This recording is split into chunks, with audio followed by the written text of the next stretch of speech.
আসসালামু আলাইকুম। আমাদের দেশে প্রাকৃতিক দুর্যোগের মধ্যে অন্যতম হচ্ছে বজ্রপাত।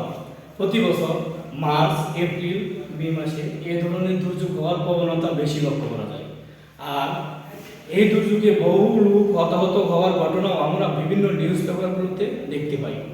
তাহলে চলুন, কেউ যদি উক্ত দুর্যোগে পতিত হয় তাহলে তৎক্ষণাৎ তাকে কী ধরনের পদ্ধতি অবলম্বন করতে হবে বা করণীয় কি সে সম্পর্কে আমরা জেনে জেনে নিই। বজ্রপাতের সময় উঁচু গাছপালা এবং বৈদ্যুতিক খুঁটির কাছে থাকা যাবে না। বজ্রপাতকালীন সময়ে খোলা আকাশের নিচে অবস্থান করব না।